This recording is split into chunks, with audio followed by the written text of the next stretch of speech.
오늘 이 102편의 말씀 그 머릿말에 보면 다 갖고 있는 성경마다 기록이 되어 있는지는 모르겠는데 제가 갖고 있는 성경 102편 그 머릿말에 보면 고난 당한 자가 마음이 상하여 그의 근심을 여호와 앞에 토로하는 기도라고 말씀하고 있습니다. 역사적으로는 이 시편은 이스라엘 백성들이 바벨론으로 포로 잡혀갈 때 금식하며 회개하며 하나님 앞에 부르짖은 기도라고도 하고 또 그들이 부른 노래라고도 합니다. 이스라엘 백성들이 포로 잡혀갈 때 우리가 하나님 앞에 잘못했구나. 여러분, 우리가 건강은 건강할 때 지켜야 된다는 어떻게 보면 아주 가장 근본적인 그런 내용을 우리가 너무 잘 압니다.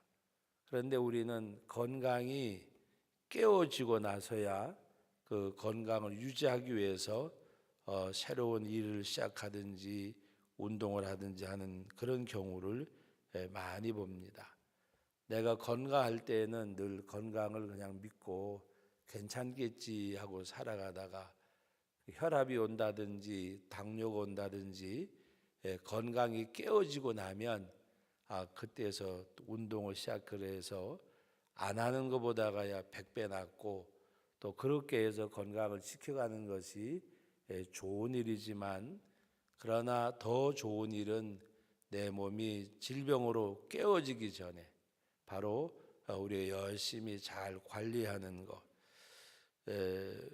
옛날에 언제인지는 모르지만 여기 가까운 우리 제천교회에서 심우하던 김성환 목사님이라고 계시는데 그분이 서울 회원동에 있는 성도교회에서 또 심우하시고 어떻게 보면 제천에서 목회하던 목회자 가운데는 가장 주목받던 그런 목사님이었고 또 우리 개혁신앙의 칼빈주의에 대해서는 일가견이 있는 그런 덕망도 있고 학식도 있고 꽤 많은 일을 할 수 있는 그런 분이었습니다. 그런데 40대 중반에 질병이 와서 이제 시한부 생명을 살게 되어졌고 돌아가셨는데 그분이 그 질병이 왔을 때 한 말 가운데 하나가 건강을 지키는 것이 믿음을 지키는 것인 줄 몰랐다는, 어떻게 보면 유명한 말이라고 말하기는 좀 어색할지 모르지만 그 말을 남겼습니다. 건강을 지키는 것이 믿음을 지키는 줄 미처 몰랐다고. 그래서 몸을 혹사하면서까지 일하다가 결국에는 세상을 떠났습니다. 여러분, 오늘 우리들이 하나님 앞에서 이스라엘 백성들이 포로 잡혀가면서 회개하는, 물론 회개하지 않는 것보다가 100배 낫지만 이들이 오히려 하나님 앞에 포로 잡혀가게 된 동기도 하나님 거스리고 완악하고 패역하고 뭔가 하나님 앞에 하나님이 가장 싫어하는 이방신상을 섬기고 하다가 결국에는 하나님의 징계를 받아 바벨론에 포로 잡혀가게 되는데 그때서 하나님 앞에 회개하고 눈물로 기도한다고 하는 것은 물론 하나님께서 바벨론에 포로 잡혀가는 매를 통해서 그들을 회개시키는 그런 역사가 있지만 이들이 애초에 하나님 앞에 말씀을 듣고 순종하고 그들이 바로 섰더라면 이런 아픔을 겪지 않아도 됐을 겁니다. 우리가 지금 교회 내에서도 이렇게 보면 아무리 설교를 해도 본인과 꼭 연관된 설교인데도 불구하고 귀를 막고 듣지 않는 분들이 꽤나 있습니다. 꽤나.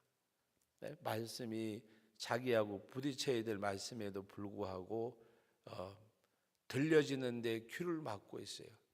들려지는데 귀를 막고 있다는 말은 그 말씀이 자기 자신에게 부딪혀지지 않는 거예요. 설교자로서 가장 안타까운 것 중에 하나는 말씀이 부딪히지 못하는 심령을 보면 그게 최고로 안타까운 거예요. 말씀이 부딪혀서 부서져야 되는데, 깨어져야 되는데, 예?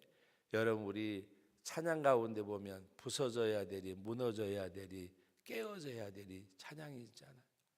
정말 부서지고 무너지고 깨트려져야 되는데도 불구하고 말씀이 부딪히지를 않아요. 자기 생각, 자기 모두 뚜렷해 가지고 하나님의 말씀이 언제 깨달아질까? 이스라엘 백성들이 포로 잡혀가는 그런 일을 겪을 때에 회개한다고 하면 늦은 거잖아요. 안 하는 것보다가 100배 1000배 날진 몰라도 늦은 거잖아요. 여러분 때로는 우리가 겪지 않아도 될 고난을 내 스스로가 겪게 만드는 그런 결과를 많이 보게 됩니다. 그렇게 하지 않았더라면, 그 길을 가지 않았더라면 하나님이 그 고난과 역경을 주지 않았을 터인데, 자기 생각, 자기 고집이 자기를 그리로 몰아가는 일들을 우리는 많이 봅니다. 여러분, 말씀을 전하다가 보면 말씀을 받는지 안 받는지 보여지지 않으면 참 좋을 것 같은데 보여져요. 말씀을 받는지 안 받는지 보여진다니까요. 분명히 그 말씀 속에서 부딪히고 깨어져야 됨에도 불구하고 그 말씀을 받지를 않아요.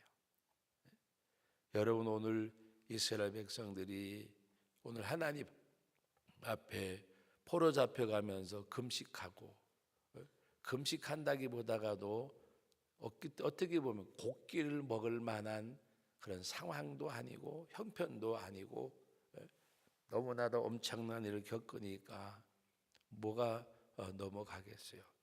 그래서 오늘 말씀 가운데 4절 말씀에 보면 내가 음식 먹기도 뭐라 그랬어요? 잊었으므로 내 마음이 풀같이 시들고 말라 버렸나이다. 그리고 3절 말씀과 5절 말씀, 3절 5절을 우리 읽어봅니다. 내 날의 연기같이 소멸하며 내 뼈가 숯같이 탔음이니이다. 나의 탄식 소리로 말미암아 나의 살이 뼈에 붙었나이다. 내 뼈가 숯같이 탔고 내 살이 뼈에 붙었다. 여러분 얼마나 큰 고통이면 이같이 말씀하셨을까? 여러분 시편 32편 말씀 한번 우리 찾아보시겠습니다. 32편. 여기 거의 같은 내용의 고백이 있는데 뭐라고 고백을 하는가? 32편. 여러분 32편 3절 말씀부터 우리 4절까지 3절 4절 2절 읽습니다. 내가 입을 열지 아니할 때에 종일 신음함으로 내 뼈가 쇠하였도다. 주의 손이 주야로 나를 누르시오니 내 진액이 빠져서 여름 가뭄에 마름같이 되었나이다. 여름 가물에 마름같이 되었나이다. 여러분 오늘 시편 102편 말씀 가운데 뭐라고 말씀하고 있는가 하면 바로 그 9절 말씀에 보면 102편 9절에 나는 재를 양식같이 먹으며 나는 눈물 섞인 물을 마셨다고 말씀하면서 아까 그 시편 32편 4절에 여름 가뭄에 마름같이 됐다고 했는데 4절 말씀에 뭐라고 말씀하셨어요? 내 마음이 풀같이 시들고 말라버렸습니다.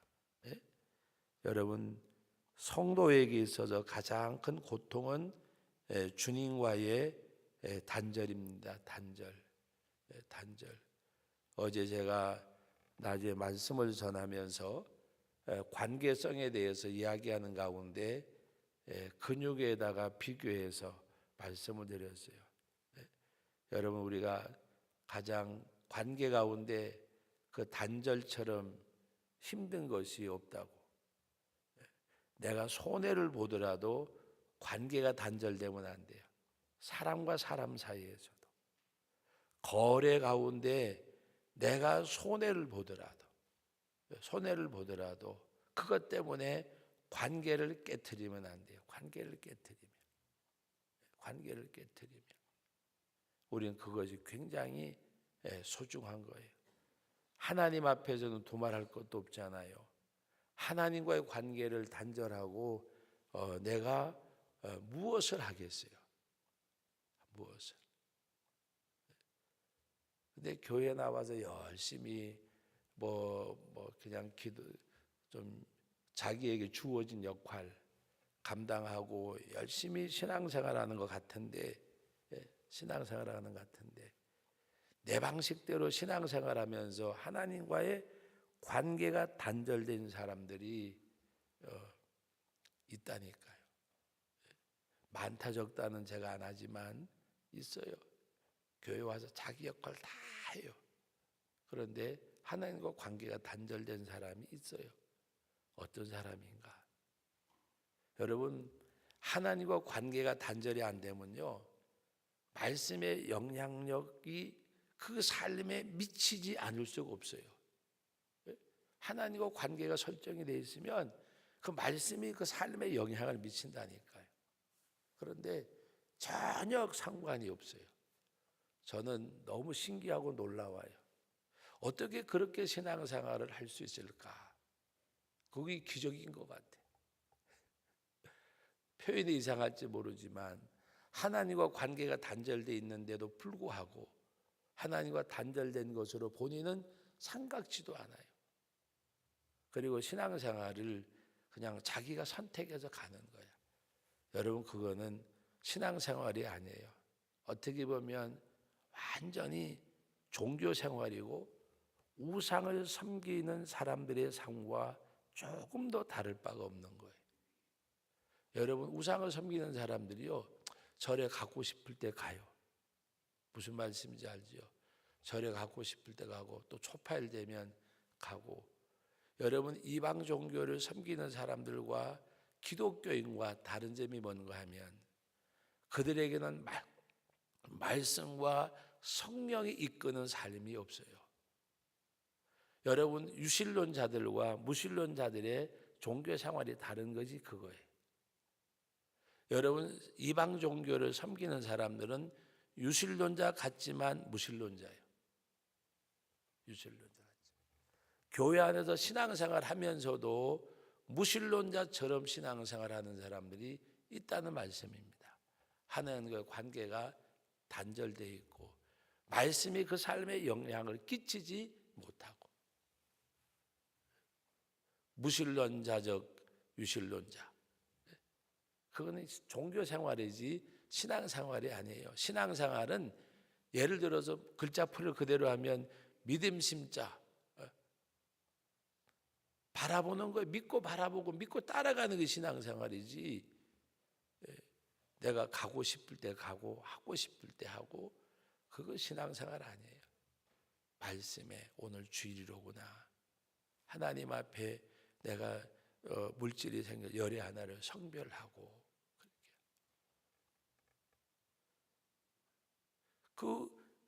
그런 삶이 없으면서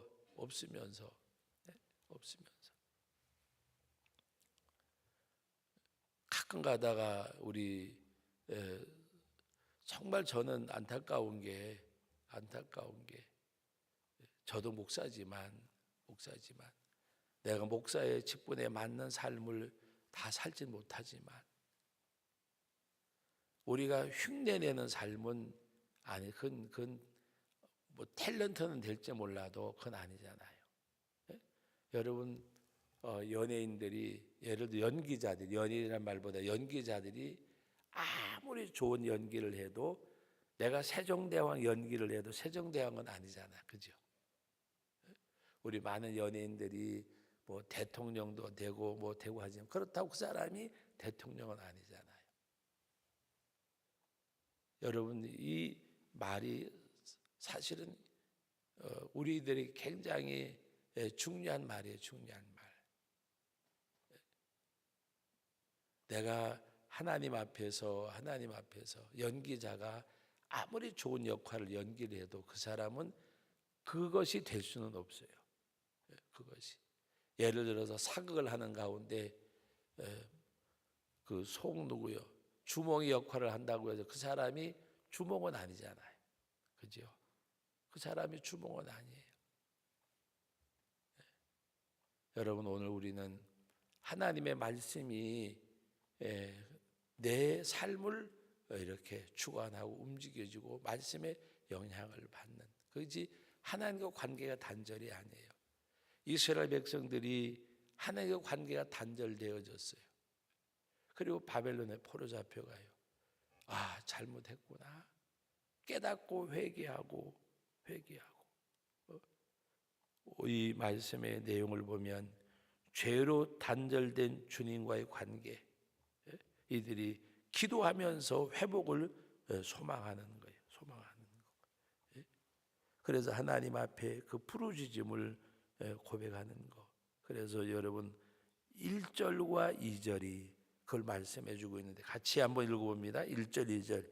여호와여 내 기도를 들으시고 나의 부르짖음을 주께 상달하게 하소서. 나의 괴로운 날에 주의 얼굴을 내게서 숨기지 마소서. 주에게 기울이사 내게 부르짖는 날에 속히 내게 응답하소서. 간단해요. 1절은 뭐요? 주께 내 기도가 상달되기를 원합니다. 2절은 뭐예요? 내 기도가 응답되기를 원합니다. 하나님 앞에 우리들에게 이 기도가 있고, 그래서 하나님의 관계가 철저하게 회개하는 가운데 회복되어지고 하나님과의 관계가 회복되어지는, 여러분 하나님과 관계가 회복되어진 사람의 특징이 뭔지 아세요? 아무리 어렵고 힘들더라도 주님 앞에 나와서 주여라고 부르짖으면 위로가 되고 능력이 오고 힘이 나는, 주님 한마디만 불러도 천하를 얻은 것 같은 그 힘이 솟는 거예요. 힘이 솟는 거. 하나님과 관계가 단절된 사람의 특징이 뭔지 아세요? 교회 와서 소리치고 부르짖고 기도해도 위로가 없고 힘이 없고 능력이 안 와요. 그래서 하나님 앞에 그래도 그 가운데 몸부림치는 가운데서 그 회복되어져야. 그래서 힘들고 어려울 때지만 주님 한번 부르면 그분이 내게 위로가 되고 힘이 되고 능력이 되는 사람. 세상 것이 내게서 아픔을 주고 떠나가고 고통의 삶이 있다고 할지라도 주님 부르짖을 때에 성육신 하신 하늘의 영광의 보좌를 보리고 이 땅에 오신 주님이 생각나고, 또 그 가운데 주여라고 부르짖을 때에 겟세마네 동산에서 십자가를 놓고 기도하시는 주님을 기억하고, 마지막에는 십자가상에 달리셔서 부르짖던 주님을 기억하고, 그 주님이 내게 위로가 되고 힘이 되고 능력이 되는 그런 성도, 그런 삶, 그런 모든 것들이 오늘 이들이 바벨론에 포로 잡혀가면서 하나님 앞에 회개하며 고백하는 이 고백이 오늘 우리들에게 두 가지 교훈을 주는데, 하나는 말씀드린 대로 건강할 때 지키는 것이 가장 지혜로운 거고, 깨지고 난 다음에라도 그것을 유지하기 위해서 운동하고 하는 것처럼 하나님 앞에 죄로 말미암아 고통 가운데서라도 부르짖고 회개하고 기도하는 가운데 소망을 갖는 이 말씀처럼 우리도 하나님 앞에 바로 그와 같은 길을 가고, 바라기는 우리는 어떤 경우라도 하나님과의 관계가 단절되지 않고 사랑과의 관계 속에서도 단절함이 없는 그런 관계가 이루어지는, 그래서 여러분 되어져서 우리는 시편 73편에 있는 말씀대로 하늘에서는 주 외에 누가 내게 있으리요 땅에서도 주밖에 사모할 자 없나이다. 이 고백의 삶을 드리는 가운데 오늘도 우리들의 기도가 상달되어지고 하나님이 여러분들에게 위로와 능력과 삶이 되어지는 그 삶이 이 한 주간에도 주님의 전에 나와서 주여라는 그 말 한마디에 하나님 앞에 위로받고 힘을 얻고 힘있게 이 한 주간도 살아가는 여러분들 되시기를 주의 이름으로 축복합니다. 거룩하신 아버지, 은혜와 사랑을 감사합니다. 날마다 하루에는 육체를 위해서는 일용할 양식을 3끼를 드는데 내 영적 삶을 위해서 하나님의 말씀을 얼마나 묵상하고 이 말씀이 내게 생명과 능력과 삶이 되어지는 그 삶이 있는지 돌아보고 언제나 하나님의 말씀이 이 말씀을 주야로 묵상하는 가운데 말씀이 내게 있어서 참으로 위로와 능력과 권능이 되어지는 저희들이 되게 하여 주옵소서. 아버지, 아픕니다. 힘듭니다. 오늘 말씀에 있는 대로 지붕의 참새처럼 외롭다고도 했습니다. 아버지 하나님, 주 앞에 나와 우리 모든 사람들 형편과 처지와 삶이 다 다릅니다. 아버지, 질병은 고쳐주시고 아버지의 문제는 해결해 주시고 그 외로움에는 주님이 함께하여 주셔서 능력이 되고 권능이 되기를 원합니다. 아버지 하나님, 기도합니다. 우리 고3 수험생들 기억하여 주시고 저들에게 힘과 능력 또 취업준비생들과 함께 해주셔서 하나님 저들의 꿈, 목적, 간구 응답하여 주옵소서. 또 금주에도 또 우리 청춘대학 아버지 또 야외를 가게 되는데 지켜주시고 어디에 있든지 주의 은혜와 능력으로 함께하여 주옵소서. 이 한 주간에도 우리 사랑하는 성도들 직장과 사업장이 복의 통로가 되기를 원합니다. 아버지 하나님, 영육간에 건강하고 강건하고 주의 능력 가운데 머물게 하옵소서. 기도에 응답하시고 삶의 복을 주시는 하나님 앞에 예수님의 이름으로 기도하옵나이다. 아멘.